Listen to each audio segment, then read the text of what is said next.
उन्होंने मुझसे 1,50,000 ले लिया सर। पहले 1,20,000, उसके बाद में 1,50,000, 50,000 सर। ओके, 2,70,000। बिल्कुल सर, क्योंकि 3 लाख की डील हुई थी सर हमारी। एक दिन उन्होंने हमको अपने रूम पर रेस्ट पर रखा और दूसरे दिन सीधे आर्मी के हवाले कर दिया सर। जो ही हम आर्मी के हवाले किए गए सर, तो उसके बाद हम कुछ नहीं कर पाए। और अगर हम खाने को जाते या टॉयलेट को जाते, अगर हमको कुछ खरीदना पड़ता, तो हमारे साथ रशियन 2 सोल्जर हमेशा रहते थे कि भाग न जाएं सर। अभी तो सर ख्याल तो बिल्कुल भी नहीं है सर। अभी अगर घर वाले मेरे मुंह से सुनेंगे कि ये बाहर की बात कह रहे हैं, वो मार देंगे सर। अभी वो तिहाड़ जेल में बंदी हैं। वो इंडियन है? इंडियन है, बिल्कुल इंडियन है। रशिया में रहता? रशिया में था सर। तो बाद में उससे जब पुलिस ने पकड़ा तब वो इंडिया में था या? इंडिया में था। इंडिया में जब वो आया तो हमने ऑलरेडी पूरा हाईलाइट कर दिया था पूरे मीडिया में, और सीबीआई ने हमारा केस लिया था। सीबीआई भी पूरी सिग्नल हो गई थी सर। और फिर सीबीआई ने उन एजेंसियों के खिलाफ और उन एजेंटों के खिलाफ जो रशिया के वीज़ा दे रहे हैं, उनमें से उन्होंने देखा कि कौन फेक है, कौन के पास गवर्नमेंट लाइसेंस है, जिनके पास है उनको पकड़ लिया सर। हम जो दिन निकलते गिन के निकलते, जो दिन निकल के वो अपना है, और जो रात निकली वो अपनी है। और इस बाबा विलाग, जिसका असली नाम फैसल खान था, दुबई में था। दुबई में इसके ऑफिस भी है। वहाँ उनसे मिले थे, उनसे बात भी की थी। तो अब तो पूरा जेन्युइन लग रहा था सर, फ्रॉड नहीं होगा हमारे साथ। और इतना बड़ा फ्रॉड वो तो किसी के जहन में नहीं आता। जहाँ जहाँ पर रशियन कमांडर हमको अलाउ कर रहे थे, वहाँ पर वो था सर। और जहाँ जहाँ पर वो कहते कि फ़ोन बंद करो, स्विच ऑफ रखो और हमारे पास हमारा हवाले कर दो, तो हम वही करते थे सर। बताने से तो भरोसा नहीं करना चाहिए सर।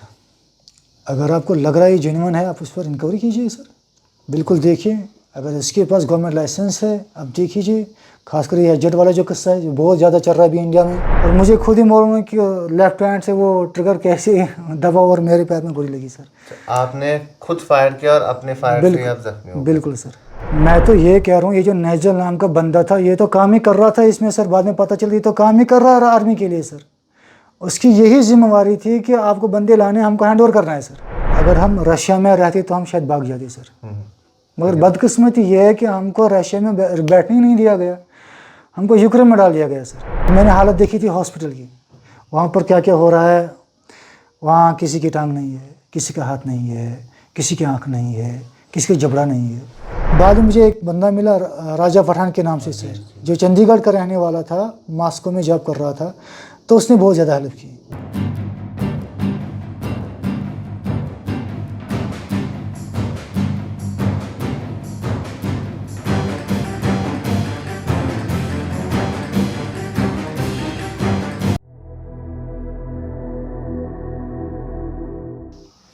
कश्मीर लाइफ में आप तमाम नाज़रीन का इस्तकबाल है।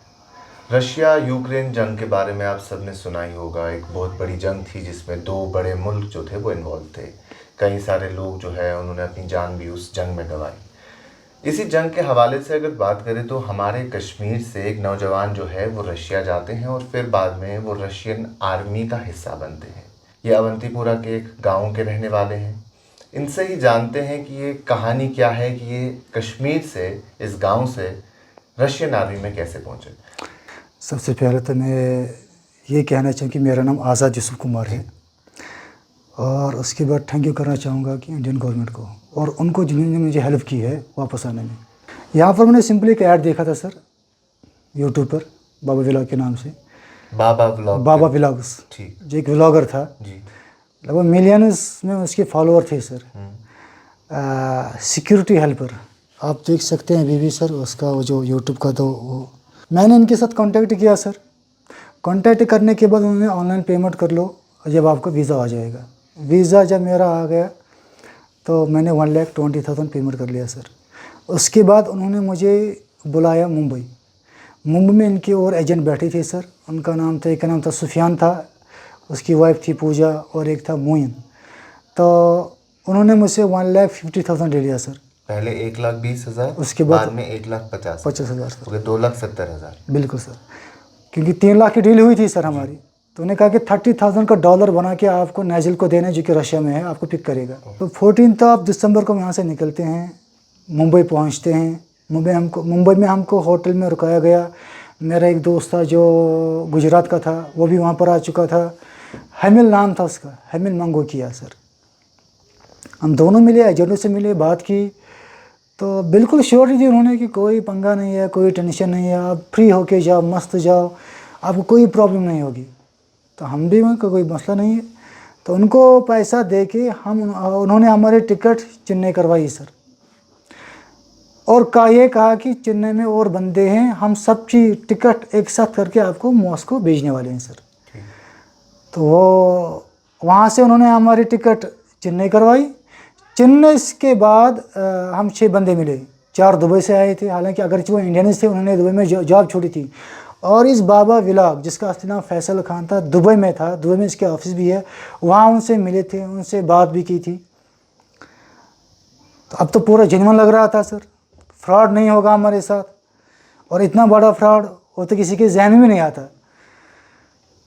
18 दिसंबर को 2023 को सर हमारी टिकट करवाई गई से मॉस्को डोमोडोवो एयरपोर्ट सर। वहाँ हमको रिसीव किया गया 19 दिसंबर को। नाइजल नाम के एक बंदे ने हमको रिसीव किया, जिसको हमको डॉलर देना था 30,000 का। तो हमने उसमें से, क्योंकि हमारा कुछ खर्चा हुआ था रास्ते में, तो हमने $100 सब बंदों ने छुपा के रखा था। बाकी वो जो एक $300 बंदे थे और कुछ समथिंग बंदा था, हमने उसको दे दिया सर। एक दिन उन्होंने हमको अपने रूम पर रेस्ट पर रखा और दूसरे दिन सीधे आर्मी के हवाले कर दिया सर। जो ही हम आर्मी के हवाले किए गए सर, तो उसके बाद हम कुछ नहीं कर पाए। और अगर हम खाने को जाते या टॉयलेट को जाते, अगर हमको कुछ खरीदना पड़ता, तो हमारे साथ रशियन 2 सोल्जर हमेशा रहते थे। मैं तो ये कह रहा हूँ, ये जो नाइजल नाम का बंदा था, ये तो काम ही कर रहा था इसमें सर। बाद में पता चल, ये तो काम ही कर रहा है आर्मी के लिए सर। उसकी यही जिम्मेवारी थी कि आपको बंदे लाने, हमको हैंड ओवर करना है सर। उसकी यही ड्यूटी थी सर। इस पर वो रशियन आर्मी तनख्वाह ले रहा था सर। बाद में जब हमने केस सौंपा सीबीआई वालों को, तो उसने बाद में उनको, सीबीआई वालों ने बाद में उसको पकड़ा है। अभी भी वो तिहाड़ जेल में बंदी हैं। वो इंडियन है? इंडियन है, बिल्कुल इंडियन है। रशिया में रहता? रशिया में था सर। तो बाद में उसे जब पुलिस ने पकड़ा, तब वो इंडिया में था या? इंडिया में था। इंडिया में जब वो आया, तो हमने ऑलरेडी पूरा हाईलाइट कर दिया था पूरे मीडिया में, और सीबीआई ने हमारा केस लिया था। सीबीआई भी पूरी सिग्नल हो गई थी सर।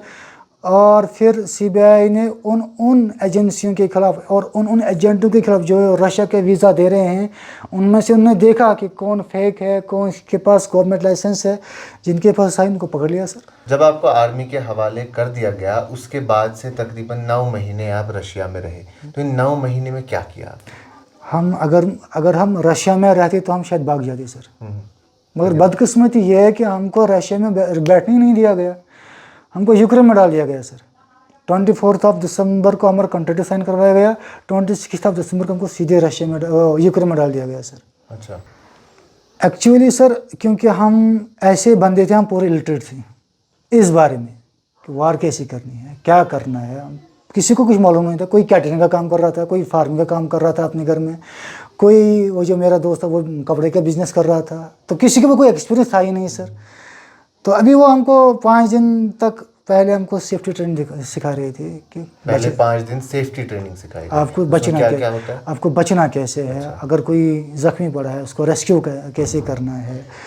और आपको अगर कहीं पर भी जिस्म में आपको अगर आप घायल हो गए हो, तो कितने समय तक आप हॉस्पिटल पहुँच के आप बच सकते हो, यही सिखाया गया बेसिक। जब, क्योंकि हमको आता नहीं था किसी को भी। अब वो जो बोलते हैं, वो जो बंदूक थी, वो तो बहुत पुरानी थी सर, जंग लगी हुई थी। और मुझे खुद ही मालूम है कि लेफ्ट हैंड से वो ट्रिगर कैसे दबा और मेरे पैर में गोली लगी सर। 18 दिन मुझे हॉस्पिटल में रखा गया सर। 18 दिन? 18 दिन बिल्कुल। उसके बाद जब आप वापस आए तो फिर क्या? वापस आए जब मैंने देखा तो वहाँ पर कोई नहीं था सर, सिर्फ रशियन थे।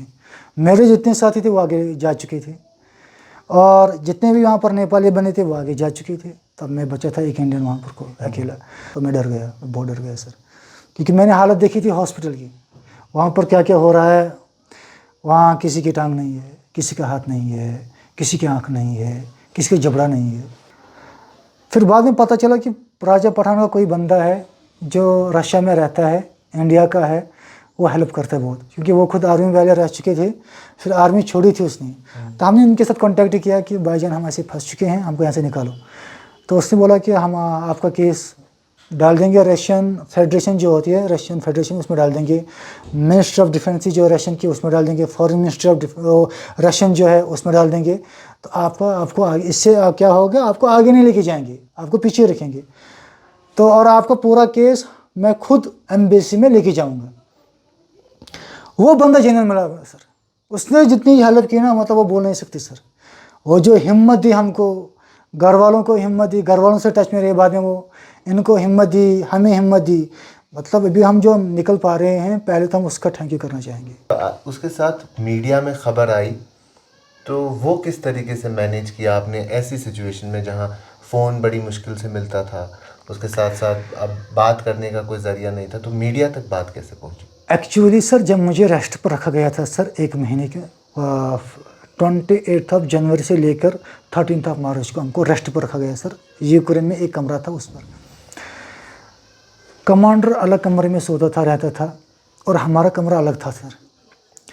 तो जब हमने ये एक तो मैंने ये प्रॉब्लम थी, पहले एम्बेसी में हमने अपने डॉक्यूमेंट सबमिट करवाए। जब हमने एम्बेसी में डॉक्यूमेंट सबमिट करवाए, लेकिन एम्बेसी ने उतना खास रेस्पॉन्स नहीं दिया सर। बिल्कुल उनको जो करना चाहिए था नहीं किए सर। मतलब कुछ बंदे ऐसे जिन्होंने उनके पैरों पर गिड़गिड़ा कर रोया है कि हमको कुछ पेपर बना के हमको यहाँ से वापस निकालो। तो जब वापस आना था तब पैसे थे वापस आने के लिए? बिल्कुल हमारे पास टिकट के पैसे नहीं थे सर, क्योंकि हमको जिस दिन बोला गया हमारे पास पैसा कुछ भी नहीं था सर, खाने का पैसा नहीं था सर। तो फिर हमने नेपाली बंधु से पैसा अरेंज करके हम वहाँ से निकले सर। घर वालों को आपने नहीं बताया था कि अब रशिया जा रहे हैं, तो जब फिर बाद में घर वालों को बताया, घर की सिचुएशन कैसी थी, वो फीलिंग कैसी थी? बहुत बुरी थी सर। मतलब वो तो एक दुख था अंदर कि बोलना तो चाहिए था, हालांकि अगर मेरी बीवी इसमें ज़्यादा, उसका ज़्यादा दुख रहता है मुझे। उसको भी मैंने नहीं कहा था, उसको मैंने यही कहा था मुझे दुबई जाना है, तो वो भरोसा कर गई और घर वाले सारे भरोसा कर गए। तो वो दुख रहता था मुझे अंदर। उसके बाद हम जितना शुक्र अल्लाह का करेंगे तो वो बहुत ही कम है सर। हम सेफली वापस आ गए सर। मैं आखिर में सिर्फ आपसे पूछना चाहूँगा, जो एड्स हम सोशल मीडिया पे कभी देखते हैं, आप भी उसी चीज़ का शिकार हो गए? बिल्कुल कि आपने एक छोटी सी चीज़ देखी और उस पर भरोसा कर लिया। क्या हमें आज के वक्त में सोशल मीडिया के ज़माने में इन चीज़ों पे भरोसा करना चाहिए इतनी आसानी से? आसानी से तो भरोसा नहीं करना चाहिए सर। अगर आपको लग रहा है ये जेन्युइन है, आप उस पर इंक्वायरी कीजिए सर। बिल्कुल देखिए, अगर इसके पास गवर्नमेंट लाइसेंस है आप देख लीजिए। खासकर ये एजेंट वाला जो किस्सा है जो बहुत ज़्यादा चल रहा है अभी इंडिया में, क्योंकि लोग पढ़ने भी जाते हैं रशिया, तो फ्रॉड हो रहा है उनके साथ भी। आप उनको पहले देखिए सर, आप उनके अगर उनके पास गवर्नमेंट लाइसेंस है तो ठीक है, नहीं तो आप नहीं जा सकते। या उनके एरिया का जो पुलिस स्टेशन है आप वहाँ जाइए उनके साथ कि मैं इस कंसल्ट के थ्रू ऐसा जॉब अप्लाई करना चाहूँगा, आप इसके बारे में हमको क्या सजेशन दे रहे हैं। तो मुझे लग रहा है कि वो अच्छी रहनुमाई करेंगे आपको सर। कश्मीर आए हुए आपको 6 दिन हो गए, तो कितनी सारी वेरिफिकेशंस होती है फिर कश्मीर आने के बाद? यहाँ तो वेरिफिकेशन, क्योंकि मैं कश्मीर से बिलोंग करता हूँ, यहाँ पर तो सिक्योरिटी रीज़न तो रहता ही है सर। एक तो CBI की वेरिफिकेशन दिल्ली में करनी पड़ती है सर, उसके बाद पुलिस स्टेशन में जाना पड़ता है, CID दफ्तर जाना पड़ता है, आर्मी की वेरिफिकेशन अलग होती है, इनका जो का एक क्या ब्रांच है उनकी वेरिफिकेशन अलग होती है। तो वेरिफिकेशन तो बहुत ज़्यादा होती रहती है सर। तो वो प्रोसेस अभी भी चल रहा है? अभी चल रहा है सर। अभी कुछ बंदे आए थे हमारे इलाके की, तो वेरिफिकेशन तो होती रहती है सर। अब आगे कभी बाहर जाने का ख्याल आएगा जहन में? अभी तो सर ख्याल तो बिल्कुल भी नहीं है सर। अभी अगर घर वाले मेरे मुंह से सुनेंगे कि ये बाहर की बात कह रहे हैं वो मार देंगे सर।